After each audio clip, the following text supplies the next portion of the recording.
सबको जय मसीह की गुड मॉर्निंग।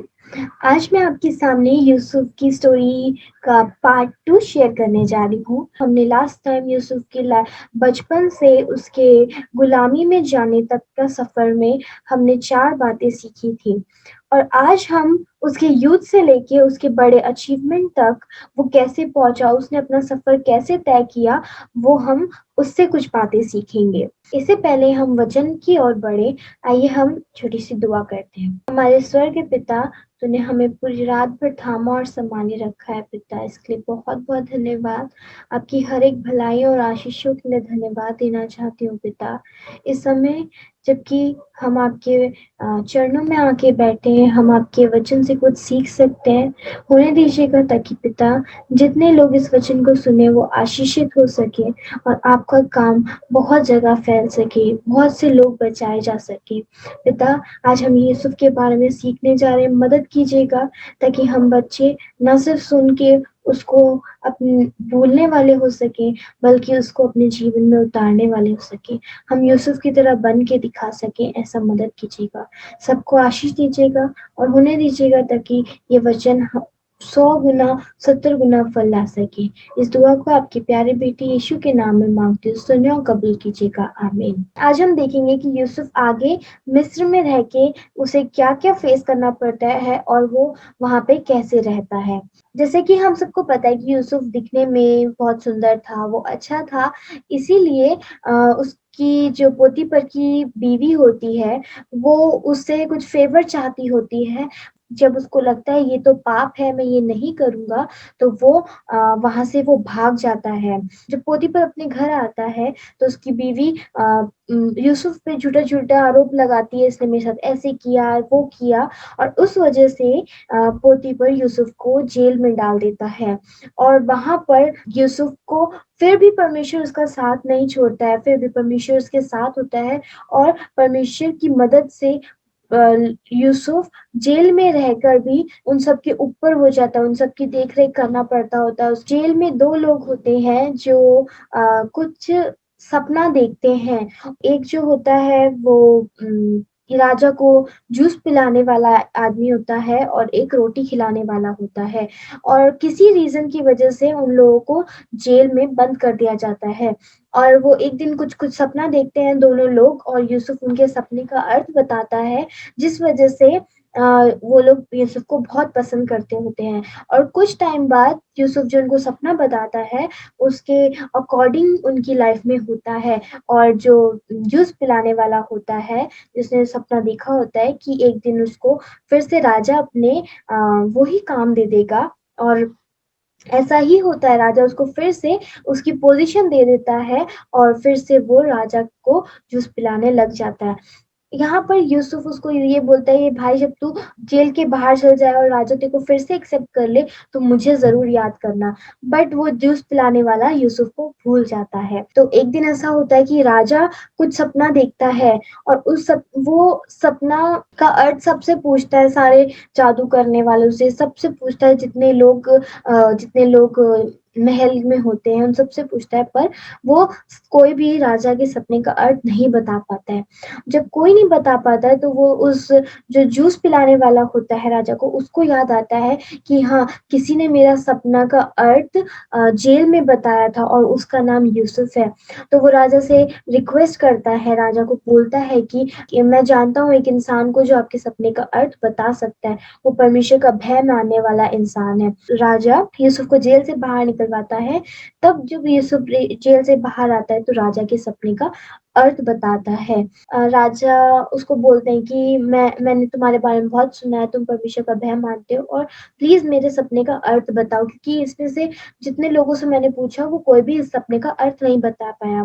तो फिर यूसुफ राजा को उसके सपने का अर्थ बताता है, और जब राजा उससे उसका सपने का अर्थ जानता है तो वो उससे बहुत खुश हो जाता है। और जब बहुत खुश हो जाता है राजा उसको, तो उसको राजा प्रधान बना देता है मिस्र का। फिर यूसुफ के अंडर में होता है सब कुछ। पहला पॉइंट हम देखेंगे कि उसने कभी भी शिकायत नहीं करी। हमने अब तक उसकी स्टोरी में देखा कैसे उसके भाइयों ने उसको गुलामी में बेच भेज दिया था, उसको कुएं में डाल दिया था। फिर पोतीपर की वजह से वो जेल गया, पोतीपर की वाइफ ने उसके लिए क्या क्या नहीं बोला, बट इन सब के बावजूद उसने कभी भी हार नहीं मानी। उसने हमेशा कोशिश करी कि जो होता है, उसने हमेशा यही सोचा कि जो हो रहा है मेरे साथ वो परमेश्वर की मर्जी से हो रहा है। पहला पॉइंट ये सीखते हैं कि उसने कभी भी हार नहीं मानी, कभी भी उसने किसी भी चीज के लिए शिकायत नहीं करी। जबकि उसको उसके भाइयों ने कुएं में फेंक दिया, उसको बेच दिया, मिस्र में उसको गुलामी करनी पड़ी। उत्पत्ति की किताब में अगर जब हम 39 चैप्टर में 21 आयत को पढ़ेंगे तो वो देखेंगे, यहाँ पर लिखा है, पर यहोवा यूसुफ के संग संग रहा और उस पर करुणा की, और बंदी गृह के दरोगा के अनुग्रह की दृष्टि उस पर हुई। और जब आप यहाँ पे इसकी 23 आयत तक पढ़ेंगे तो आपको पता चलेगा कि बंदी गृह में उधर जेल में जितने भी लोग थे वो उसकी परमिशन के बिना कुछ नहीं कर सकते थे।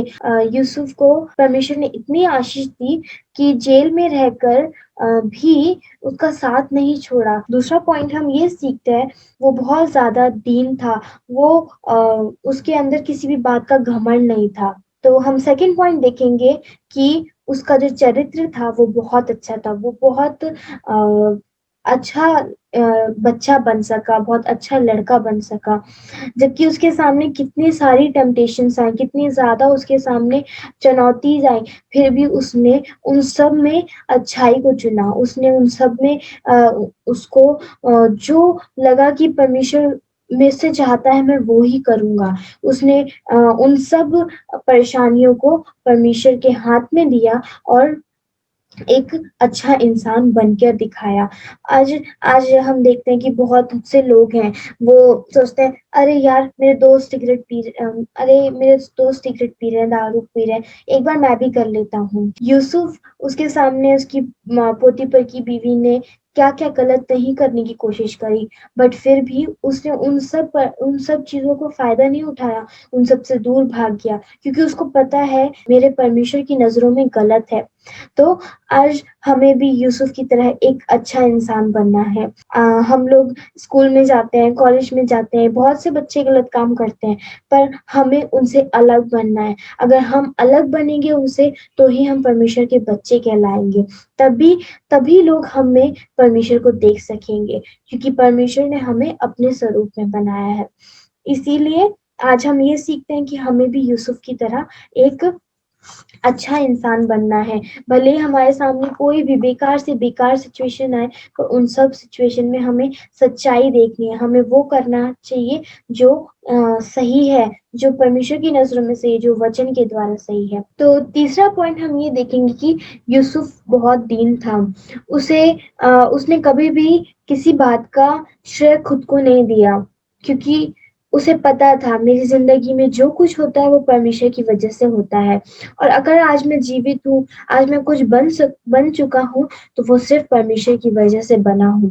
उसने कभी भी घमंड नहीं किया, अरे मैं तो मिस्र का प्रधान हूँ, खुद के बल पे बना हूँ, मैं अच्छा था इसीलिए लोगों ने मुझे ये पोजीशन दी। बट नहीं, वो खुद बोलता है कि मैं परमेश्वर के बिना कुछ नहीं हूँ। अगर परमेश्वर उसका साथ नहीं देता, क्या वो उस लेवल तक, उस पोजीशन तक पहुंच पाता? मुझे लगता है कि बिल्कुल भी नहीं। वो उसका भरोसा परमेश्वर पे बना रहा और परमेश्वर उसके साथ था, इसीलिए वो जिंदगी में कुछ कर पाया। यूसुफ ने फिरौन से कहा, मैं तो कुछ नहीं जानता, परमेश्वर ही फिरौन के लिए शुभ वचन देगा। यहाँ पर ये तब की बात हो रही है जब राजा ने यूसुफ को अपने का अर्थ बताने के लिए बुलाया था, और पर वो जब उसने अर्थ बता दिया तो राजा उसको शाबाशी दे रहा था, उस पे घमंड करता कि शाबाशी दे रहा था उसको, और उसको प्रेज कर रहा था, उसकी तारीफ कर रहा था कि तू कितना टैलेंटेड है, तेरे अंदर सपने बताने का अर्थ है। तो उसने ये बात बोली, मैं खुद से कुछ भी नहीं हूँ, अगर मैं कुछ कर पाता हूँ तो वो मेरे परमेश्वर की वजह से है। मैं तो किसी का सपने का अर्थ नहीं बता सकता, मेरा परमेश्वर मेरे द्वारा काम करता है, मेरा परमेश्वर मेरी मदद करता है, तब जाके मैं किसी के सपने का अर्थ बता पाता हूँ। तो इसमें हम ये देखते हैं उसने कभी भी खुद पे घमंड नहीं किया, खुद को कभी भी प्रेज नहीं करना चाहिए, हमें कभी भी खुद पे घमंड नहीं करना चाहिए, क्योंकि आज अगर हम जीवित हैं, हमारी सांसें चल रही है, तो वो सिर्फ परमेश्वर की वजह से है। मैं ये बोलना चाहूंगी कि हमें चाहे आज हम कहीं भी हो, अगर आज हम जीवित हैं, हम रोटी खा पा रहे हैं, अगर हम कपड़े पहन पा रहे हैं, तो वो सिर्फ और सिर्फ अपने परमेश्वर की वजह से है। हमें कभी भी अपना आपको श्रेय नहीं देना चाहिए, अगर हम अच्छा कमाते हैं तो भी, अगर हम अच्छा खाते हैं तो भी, क्योंकि हम जो भी हैं सिर्फ अपने परमेश्वर की वजह से ही हैं। हमें भी यूसुफ की तरह बनना है, क्योंकि उसने कभी भी खुद पे घमंड नहीं किया। हमें कभी भी खुद पे घमंड नहीं करना चाहिए, क्योंकि अगर जब हम खुद पे घमंड करेंगे ना, तो परमेश्वर चाहे हमें वो कितना भी ऊपर है ना, वो नीचे गिरा देगा, क्योंकि आज हम जो भी हैं वो सिर्फ उसकी वजह से है। फिर हम आगे देखेंगे चौथा पॉइंट, उसने अपने भाइयों को माफ किया। सबसे प्यारा पॉइंट कि उसने माफ किया। परमेश्वर ने उन सबको माफ किया, जितने लोगों ने उसको सूली पे चढ़ाया, जितने लोगों ने उसको कोड़े मारे, जितने लोगों ने उसके मुंह पे थूका। क्या आज हम माफ कर पाते हैं अपनी जिंदगी में लोगों को? कोई हमें एक थप्पड़ मार दे तो हम दूसरा भी, तो हम उनको 4 मारते हैं, बट यूसुफ ने अपने भाइयों को माफ किया। आज बहन भाइयों में लड़ाई होती है, बहन भाई लड़ाई करते हैं, एक दूसरे से बात नहीं करते, 2 दिन बात नहीं करते, बट यूसुफ अपने भाइयों को माफ किया उसने। अगर यूसुफ संघर्ष नहीं करता तो फिर आज वो वहां तक नहीं पहुंचता। इस कहानी में एक और चीज, जब मिस्र में अकाल आया, खाने को कुछ भी नहीं था, सब जगह पे अकाल आ गया, जब खाने का कुछ भी नहीं था, तो यूसुफ ने पहले से स्टोर कर रखा था मिस्र में। उसने लोगों से बोल के, खेतों में काम करा के, खाना को, धान को, रोटी, गेहूं, चावल, वो सब उसने मिस्र में स्टोर कर रखा था। तो जब सब जगह अकाल पड़ा, तो उसके भाई भी अपनी जगह से मिस्र में सामान लेने आए, अपने खाना लेने के लिए आए, ताकि अपने बाप को, अपनी माँ को खिला सके। पर जब वो आते हैं, तो अगर आप स्टोरी को आगे पढ़ेंगे तो पता चलेगा कि यूसुफ उनको पहचान गया, पर वो यूसुफ को नहीं पहचान पाए। और जब यूसुफ ने अपने आप को अपने भाइयों के आगे पेश किया, जब बताया कि मैं यूसुफ हूँ, तुम्हारा भाई, तो तो यूसुफ ने उनको दौड़ के गले लगाया, अपने भाइयों को उसने माफ किया। इसको एक बार देखने के लिए हम खोलेंगे उत्पत्ति की किताब, उसका 45 चैप्टर, उसकी 3 से 5 आयत तक। तब यूसुफ अपने भाइयों से कहने लगा, मैं यूसुफ हूँ, क्या मेरा पिता अब तक जीवित है? उसका उत्तर उसके भाई ना दे सके, क्योंकि वह उसके सामने घबरा गए। फिर यूसुफ ने अपने भाइयों से कहा, मेरे निकट आओ। यह सुनकर वे निकट आए, और फिर उसने कहा, मैं तुम्हारा भाई यूसुफ हूँ, तुम जिसको तुमने मिस्र आने वालों के हाथ बेच डाला था। अब तुम लोग मत पछताओ, और तुमने जो मुझे यहाँ बेच डाला, उससे उदास मत हो, क्योंकि परमेश्वर ने तुम्हारे प्राणों को बचाने के लिए मुझे तुम्हारे आगे भेज दिया है। यहाँ पे हम ये देखते हैं कि अगर उसके भाई लोग उसको बेचते नहीं, तो यूसुफ मिस्र नहीं आता, और मिस्र नहीं आता तो वो एक बड़ा इंसान नहीं बनता, और जब वो अगर बड़ा इंसान नहीं बनता तो अकाल के कारण उसके सब भाई बहन, उसके माँ बाप सब मारे जाते, यूसुफ भी मर जाता। ये सब परमेश्वर का प्लान था, जो यूसुफ के द्वारा, उसके भाइयों के द्वारा यूसुफ की जिंदगी में हो सका। इसीलिए हमें कभी भी परमेश्वर को किसी बात के लिए दोषी नहीं ठहराना चाहिए। और इस पॉइंट से हम ये सीखते हैं कि हमें दूसरों को माफ करना चाहिए। परमेश्वर ने तो बोला, अपने अपने दुश्मनों को भी माफ करो। कोई तुम्हें एक थप्पड़ मारे तो तुम दूसरा गाल दे दो। ये बहुत मुश्किल है जिंदगी में करना। अगर हमें यूसुफ की तरह बनना है, तो हमें अपनी जिंदगी को, अपने अपने सारे कामों को परमेश्वर के हाथों में सौंप देना होगा, जैसे यूसुफ ने किया। यूसुफ ने कभी भी किसी बात की शिकायत नहीं करी। उसके साथ कितना गलत हुआ। उसकी जगह अगर मैं होती तो शायद मैं गिव अप कर देती, पर उसने कभी भी गिव अप नहीं किया। उसके सामने कितना गलत काम होता था, बट फिर भी वो गलत के साथ गलत नहीं बना। उसने सच्चाई को चुनी। फिर हमने देखा कि उसने कभी भी खुद को श्रेय नहीं दिया किसी भी बात का, चाहे वो कितना बड़ा इंसान बन गया, क्योंकि उसे ये जिंदगी में याद था, अगर मैं कुछ हूँ तो सिर्फ परमेश्वर की वजह से हूँ। परमेश्वर मेरे साथ है तो ही मैं कुछ हूँ, अगर वो मेरे साथ नहीं है तो मैं कुछ भी नहीं हूँ। और लास्ट पॉइंट हमने ये देखा कि उसने माफ किया। हमें भी माफ कर देना चाहिए, चाहे हमारे साथ कितना भी कुछ बुरा हो। भूल जाना चाहिए, क्योंकि जिंदगी यही है, अच्छा होता है लोगों के साथ, बुरा भी होता है, बट जो होता है वो परमेश्वर की मर्जी से होता है। मैं उम्मीद करती हूँ ये 4 पॉइंट हमारी जिंदगी में किसी काम आएंगे। हम लोगों को माफ करना सीख सकेंगे। हम कभी भी खुद पे किसी बात का घमंड नहीं करेंगे। हम अच्छे इंसान बन के दिखा सकेंगे। स्पेशली कॉलेज के बच्चों के लिए, स्कूल के बच्चों के लिए होता है, क्योंकि स्कूल के डेज में तो बहुत, स्कूल के जिंदगी में बहुत से बच्चे मिलते हैं जो गलत काम करते हैं, सिगरेट पीते हैं, क्या क्या नहीं करते। बट क्या हम उनसे अलग हैं? अगर हमें उनसे अलग बनना है तो आज हमारे पास मौका है। आज हमारे पास मौका है कि हम अपना समय, अपना सब कुछ परमेश्वर को दे सकें, और अपनी जिंदगी उसको देकर उसके अकॉर्डिंग चलना सीख सके। अपनी ड्राइविंग सीट परमेश्वर के हाथ में दे सके, ताकि परमेश्वर हमारी गाड़ी को चला सके, हम खुद ना चलाएं। और एक बार परमेश्वर को अपनी जिंदगी में काम करने दे, जब वो हमारे साथ होगा ना, तो जिंदगी बहुत आसान होगी, बहुत इजी होगा हर एक चीज को करना। मुश्किल है कि गलत में गलत का साथ ना देना। अगर परमेश्वर हमारे साथ है, कोई काम मुश्किल नहीं है।